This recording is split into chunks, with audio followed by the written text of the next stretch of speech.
નમસ્તે વિદ્યાર્થી મિત્રો,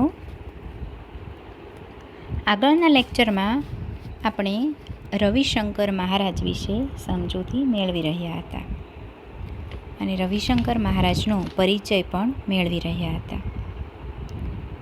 તો મહારાજ એટલે કે રવિશંકર મહારાજ, એને મહારાજનું બિરુદ કઈ રીતે મળ્યું તે આપણે જોયું હતું કે લોકહિતના કાર્યોથી અને તેમની નિસ્વાર્થ પ્રવૃત્તિઓથી લોકોએ તેમને મહારાજનું બિરુદ આપેલું, એટલે કે મહારાજ ઉપનામ આપેલું. રવિશંકર મહારાજનો જન્મ મહાશિવરાત્રિના દિવસે થયો હતો. તેમને પિતાજી પાસેથી સારી ટેવો કેળવવાનું અને માતા પાસેથી ખૂબ ચાવી ચાવીને ખાવાની આરોગ્યની ચાવીનું શિક્ષણ એને બાળપણથી મળ્યું હતું. બાળપણથી તેમનો સ્વભાવ કેવો હતો? સાહસિક અને નીડર. ત્યારબાદ આપણે જોયું હતું કે તેઓ કોઈ પણ કામ હોય જે નાનપણથી જ એ કરતા હતા, પરંતુ મોટા થયા તો પણ તેમને કાર્ય એ હંમેશા કરતા જ રહ્યા છે. ક્યારેય એણે કામ કરવાનું બંધ નથી કર્યું, પરંતુ કામની દિશા થોડી બદલાઈ ગઈ હતી અને જે કામ તે કરે તે ખૂબ દિલ દઈને કામ કરે. એટલા માટે જ એમને મહાત્મા ગાંધીએ કહેલું કે જે મહારાજની ખૂબી છે એમ કે તેને જે કામ સોંપો ને એમાં પોતાનો આત્મા રેડી દે એમ. એટલે ખૂબ સારી રીતે એ કામ કરે અને એના કારણે એનું કામ છે એ ચમકે. પછી ગાંધીજીના પરિચયમાં આવ્યા પછી તેમણે આઝાદીની લડતમાં પણ ગાંધીજીનો સાથ આપ્યો. પછી તે યજમાન વૃત્તિ કરતા હતા તે ધંધો એને છોડી દીધો અને વિલાયતી કપડાં છોડ્યા અને ગામ ઘર બધું છોડી અને રાષ્ટ્રના કામમાં લાગ્યા હતા. પછી તો તેમનો જીવન મંત્ર બની ગયો હતો સાદાઈ, કે સાદા વસ્ત્રો પહેરવા, સાદું ખાવું પીવું અને સાદાઈથી રહેવું. પછી તેમણે ધીમે ધીમે આ બધી રાજકીય પ્રવૃત્તિ છોડી દીધી અને લોક પ્રવૃત્તિમાં પગ માંડ્યો. એમાં એનું સૌ પ્રથમ કામ એ હતું કે એકવાર એ 2-3 છોકરાઓને અનાથાશ્રમમાં દાખલ કરાવવા માટે ગયા હતા અને ત્યાં તેઓના જે ટ્રસ્ટી હોય, એટલે કે ત્યાં અનાથાશ્રમમાં જે તેના વડા હોય, એમણે એને કહ્યું, રવિશંકરને થોડો ફાળો ઉઘરાવવા માટે કહ્યું. એટલે એ કામ એણે ક્યારેય કરેલું નહીં, સાવ નવું હતું અને છતાંય એમણે એ કામ ઉપાડી લીધું અને ઘરે ઘરે ફરી અને એમણે આશ્રમ માટે ઘણી બધી રકમ એકઠી કરી હતી અને આવી રીતે એણે આવા લોકસેવાના કામોમાં પોતાની જાતને જોતરી, એટલે કે પોતાને એમાં જોતરી દીધા. પછીની એક ઘટના વિશે આપણે જાણ્યું કે એકવાર એ પેટલાદથી થોડાક દૂર એક જોગણ ગામ આવેલું છે, ત્યાં એને જવાનું થયું અને ત્યાં જોયું તો ખૂબ જ ગંદકી હતી અને આખા ગામમાં ઘરે ઘરે ગરીબી ડોકિયા કરે, એટલે બધા જ ઘર ગરીબાઈથી ભરેલા હતા. એટલા માટે એને ખૂબ દુઃખ થયું અને એણે પછી નક્કી કર્યું મનોમન કે હવે અહીં રહી અને આ બધા દૂષણો છે દૂર કરવું. અને આજુબાજુના ગામડામાં બધી જ જગ્યાએ સેમ આવી જ પરિસ્થિતિ હતી. એટલે મહારાજ છે એ પછી ત્યાં ગામડે ગામડે ફરવા લાગ્યા. અહીં સુધી જોયું હતું. હવે આપણે આગળનું ચેપ્ટર આગળ ચલાવીએ. મહારાજ તો ગામડે ગામડે ફરવા લાગ્યા. દિવસમાં એકવાર બપોરે ગામમાંથી થોડા દાળ ચોખા મેળવીને ખીચડી રાંધીને ખાય. એટલે આખા દિવસમાં માત્ર એક જ વાર, અથવા કાં બપોરે અને કાં સાંજે એમ. બપોરે કોઈ ગામમાંથી, એટલે વધારે ખાવાનું પણ એને છોડી દીધું કે દિવસમાં એકવાર બપોરે કોઈ ગામમાંથી થોડા દાળ ચોખા મેળવીને ખીચડી રાંધી ખાય અને પછી એમની યાત્રા શરૂ થાય. પાણી પીવા માટે સાથે દોરી અને લોટો રાખે. એટલે જ્યારે એ બધા ગામડે ગામડે ફરવા લાગ્યા તો જ્યાં નજીકનું ગામ હોય ત્યાંથી એ આજ બપોરે અને કાલ બપોરે એવી રીતે ગામમાંથી દાળ ચોખા મેળવી અને ખીચડી ખાય અને પછી તેમની યાત્રા શરૂ થાય.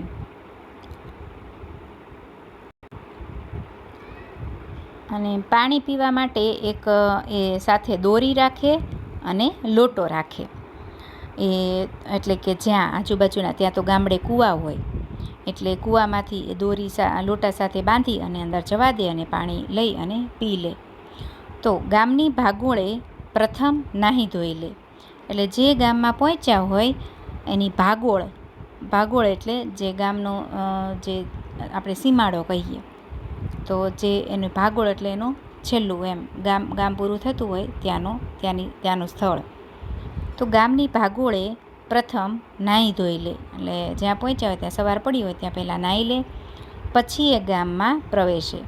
એટલે જે ગામ શરૂ થવાનું હોય તો પછી એ ગામમાં પ્રવેશે. આ યાત્રામાં 2-3 વખત દોરી ખોવાઈ ગઈ. એટલે એ દોરીને લોટો સાથે રાખે એટલે કૂવામાંથી પાણી લઈ લઈને નાહી પણ શકે અને પી પણ શકે.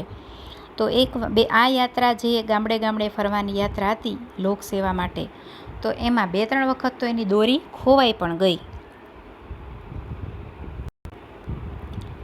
આથી એમણે દોરી સાથે રાખવાનું માંડી વાળ્યું. એટલે 2-3 વાર ખોવાઈ ગઈ એટલે પછી એણે વિચાર્યું કે હવે મારે દોરી સાથે રાખવી જ નથી. એટલે પછી એ દોરી સાથે રાખવાનું માંડી વાળ્યું. હવે એમણે એવો નિયમ લીધો કે બપોરે જમ્યા પછી પાણી પીવું. હવે એવો આકરો નિયમ લીધો, એટલે કે ખૂબ કઠોર, કે હવે છે બપોરે જમ્યા પછી પાણી પીવું, પછી 24 કલાક સુધી પાણી પીવું નહીં. એટલે જ્યારે બપોરે ખીચડી જમે આજ બપોરે કે કાલ બપોરે, તો ત્યારે જ માત્ર પાણી પીવાનું, અને પછી આખા દિવસમાં એટલે કે 24 કલાકમાં એક પણ વાર પાણી પીવું નહીં, એવો એણે નિર્ણય લઈ લીધો. આમ ઓછામાં ઓછી જરૂરિયાત વડે એમણે સેવા આરંભી દીધી. એટલે એમને લોકોની સેવા કરવી હતી, ગામડે ફરવું હતું, એટલા માટે ઓછું ખાવું ને ઓછું પાણી પીવું, એવી રીતે ઓછામાં ઓછી જરૂરિયાત વડે એમણે આ બધી સેવા શરૂ કરી દીધી. એકવાર એમને સંદેશો મળ્યો કે કણભા નામના ગામમાં કોઈ વેપારીના ઘીના 2 ડબ્બા ચોરાયા છે. હવે એકવાર એ આ સેવાર્થે બધા અલગ અલગ ગામડામાં જતા હતા, તો એકવાર એને આ કણભા નામનું ગામ છે ત્યાં કોઈ વેપારીના ઘીના 2 ડબ્બા ચોરાયા એવી માહિતી મળી. મહારાજ તો પહોંચ્યા કણભા. મહારાજ તરત જ એને જેવી જાણ થઈ એવા તે કણભા નામના ગામમાં પહોંચી ગયા. ઘીના ડબ્બા ચોરી જનાર માણસને એ મળ્યા. જે માણસે ઘીના ડબ્બાની ચોરી કરી હતી એ માણસને મહારાજ મળ્યા અને એને સમજાવવાનો પ્રયત્ન કર્યો. પણ પેલો માણસ માને તો ને, એટલે એને મળ્યા અને એને સમજાવવાનો પ્રયત્ન કર્યો કે ભાઈ તું આજે તે ઘીના ડબ્બા ચોરી કરી છે એ આપી દે એમ, તો તને કોઈ કાંઈ નહીં કે, એવું એણે કહ્યું. પણ પેલો માણસ માનતો નહોતો, એણે ન માન્યું. એટલે મહારાજે શું કર્યું? મહારાજે ઉપવાસ આદર્યા. એટલે મહારાજે તો ઉપવાસ ચાલુ કર્યા. જે 1 ટક ખાતા હતા અને 1 ટક પાણી પીતા હતા, તો એ બધું જ સાવ બંધ કર્યું. પાણીનો પણ ત્યાગ કર્યો. પેલા માણસના મન પર ભાગે અસર થઈ. એટલે જે પેલો માણસ હતો એના મન પર થોડી અસર થઈ. બીજા જ દિવસે રાત્રે એ મહારાજ પાસે પહોંચી ગયો. એટલે બીજો દિવસ થયો એટલે એને ખબર પડી કે મારા કારણે આ મહારાજ ઉપવાસ ઉપર ઉતર્યા છે. તો એ સીધો જ મહારાજ પાસે પહોંચી ગયો અને ચોરી કબૂલી લીધી. પછી તેમણે ચોરી કબૂલી લીધી. ચોરી કબૂલી લીધી એટલે કે એણે વાત માની લીધી, એમ કે મેં જ ઘીના ડબ્બા ચોર્યા હતા. પોતે ચોરેલા ઘીના 2 ડબ્બા પાછા આપ્યા અને ફરી ચોરી નહીં કરવાની એણે પ્રતિજ્ઞા લીધી. એટલે જે એણે ઘીના ડબ્બા ચોર્યા હતા એ પાછા આપી દીધા અને પછી ફરી નહીં ચોરી કરવાની એણે પ્રતિજ્ઞા લીધી. આવો જ બીજો પ્રસંગ બનેજડા ગામમાં બન્યો હતો. મિત્રો, કેવા કેવા ગામના નામ છે તે તમે યાદ રાખજો, કે કયા ગામમાં કયું બન્યું એ તમારે યાદ રાખવાનું છે.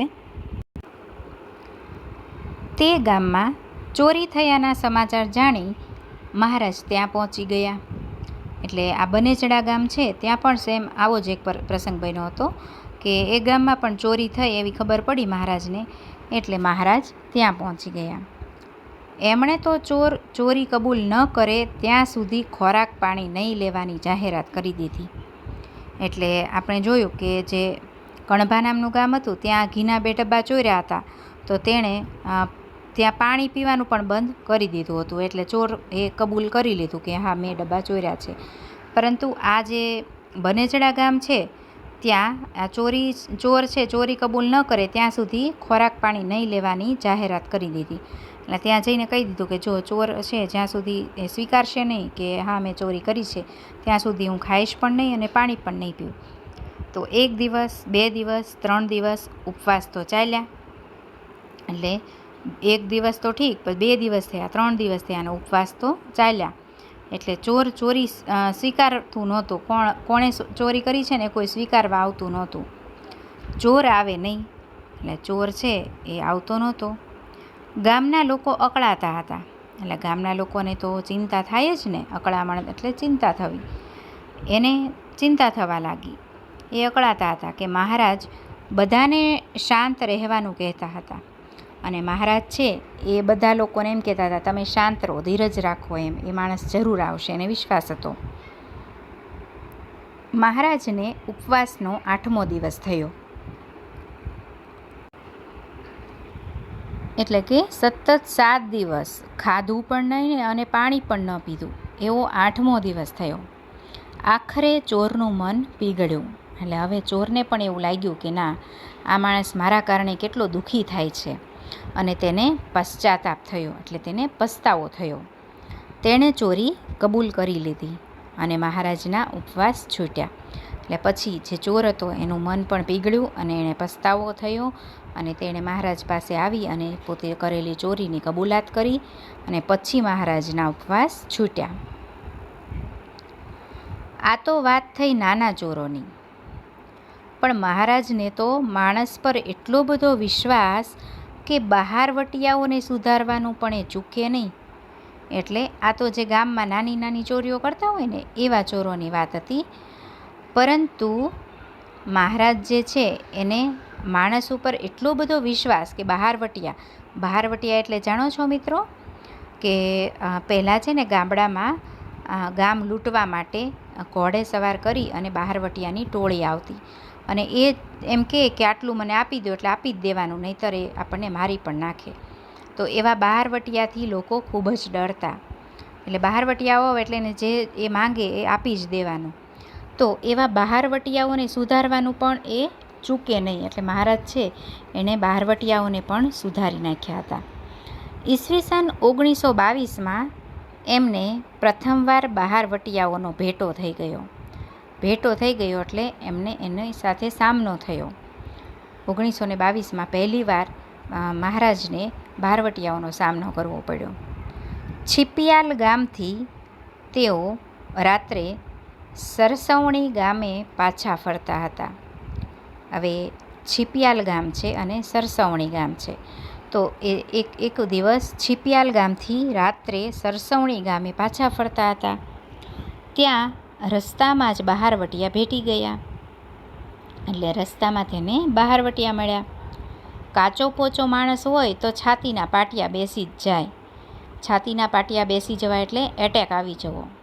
એટલે જે કાચો પોચો એટલે જે કમજોર દિલનો માણસ હોય, જેનું હૃદય પોચું હોય, એ તો બહારવટિયાને આ રીતે સામે જુએ ને તો તેને એટેક આવી જ જાય, એમ છાતીના પાટિયા બેસી જ જાય. પણ આ તો મહારાજ નરી નિર્ભયતાની મૂર્તિ. આપણે જાણીએ છીએ કે નિર્ભયતાનો ગુણ એમનામાં નાનપણથી હતો, સાહસિકતાનો અને નિર્ભયતાનો.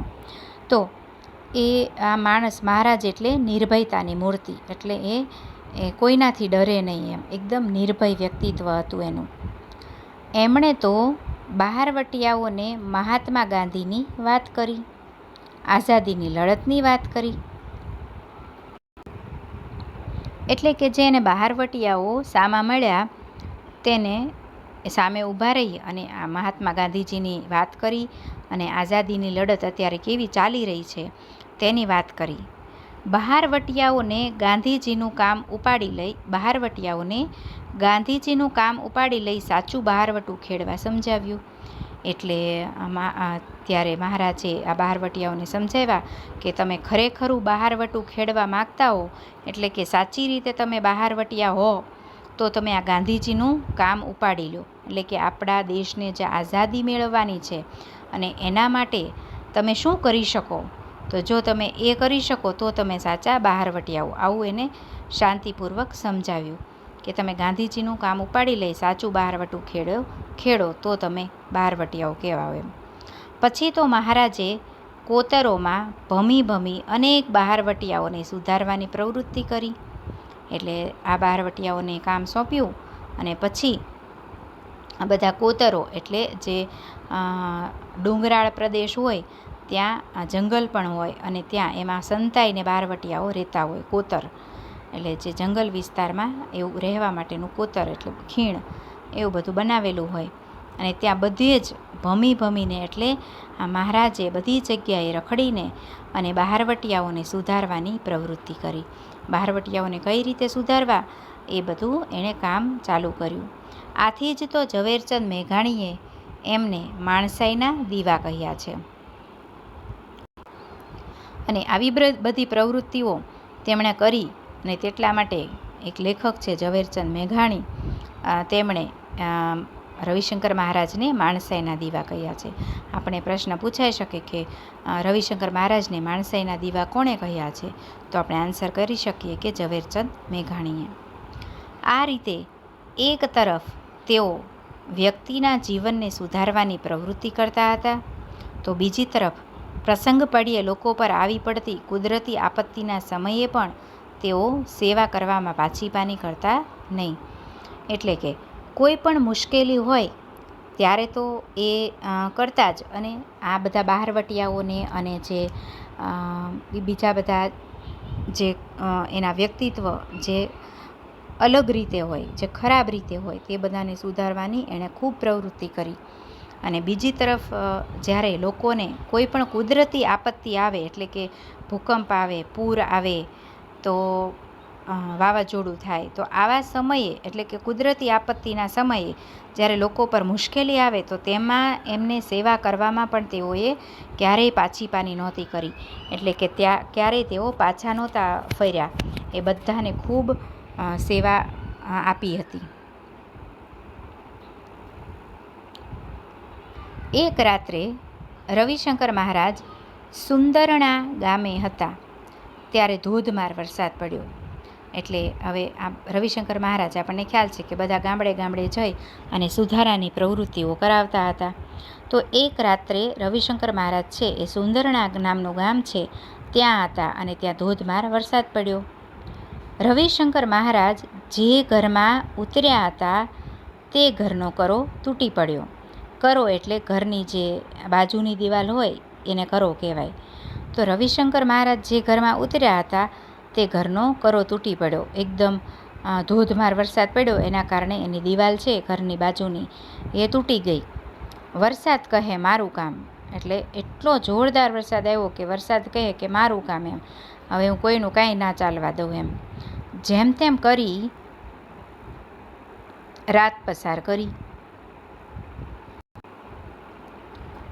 એટલે કે ગમે તેમ કરી એટલો બધા વરસાદ વચ્ચે એનું ઘર તો તૂટી ગયું હતું અને વરસાદ પણ ખૂબ હતો.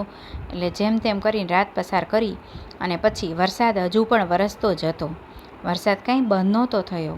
આટલું બધું નુકસાન થયા પછી પણ વરસાદ તો સતત ચાલુ જ હતો. પોતાની જવાબદારી પર એમણે ગરનાળું તોડી પડાવ્યું. એટલે ગામમાં એક ગરનાળું હતું, તો એણે આ વરસાદનું પાણી જાય એના માટે એ તોડાવડાવ્યું. ગામ ઉગરી ગયું, એટલે કે ગામ બચી ગયું. નહીંતર જો એ ગરનાળું ન તોડ્યું હોત તો આખા ગામમાં પાણી ભરાઈ જાત અને ગામ આખું ડૂબી જાત. એટલો બધો વરસાદ પડ્યો હતો.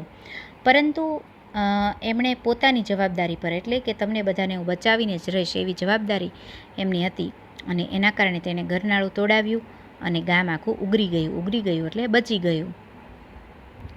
ત્યાંથી વરસતા વરસાદમાં છાતી સમાણા પાણી ખૂંદતા મહારાજ નજીકના વટાદરા ગામે પહોંચ્યા. ત્યાંથી પછી જે ખૂબ ધોધમાર વરસાદ હતો છાતી સમાણા પાણી એટલે જ આપણી છાતી સુધી પાણી આવી ગયેલું એમ. તો એટલા બધા પાણીમાં એ ચાલતા ચાલતા એ નજીકના વટાદરા ગામે પહોંચ્યા. ત્યાં વરસાદથી અનેક મકાનો પડી ગયા હતા. એટલે જે બાજુના ગામમાં પહોંચ્યા વટાદરા ગામે, તો ત્યાં પણ વરસાદથી કેટલા બધા મકાનો પડી ગયા હતા.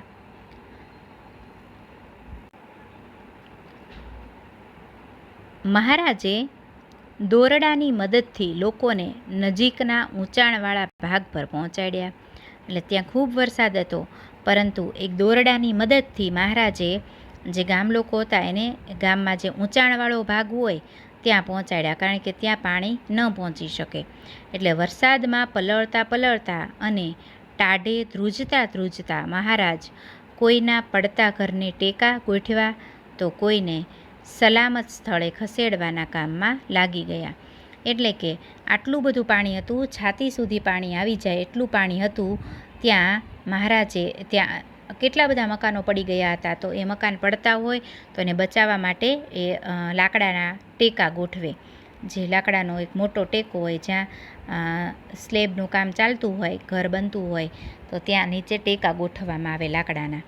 તો એવા ટેકા ગોઠવા વરસાદમાં પલળતા અને એ ખૂબ ઠંડીથી ધ્રુજતા હતા, તો પણ એ લોકોને બચાવવાનો પ્રયત્ન કર્યો અને કોઈને સલામત સ્થળે ખસેડવાના કામમાં લાગી ગયા. એટલે કોઈ વ્યક્તિ હોય તો તેને ત્યાં પાણી ભરાવાની શક્યતા હોય તો એ બધાને એ જ્યાં સલામતી રહે એવી જગ્યાએ પહોંચાડવા લાગ્યા. લોકો તો એમને ભગવાનનો અવતાર માનતા. એટલે આટલી બધી લોકોની સેવા કરે એટલે મહારાજને બધા ગામના લોકો છે એ ભગવાનનો અવતાર માનવા લાગ્યા.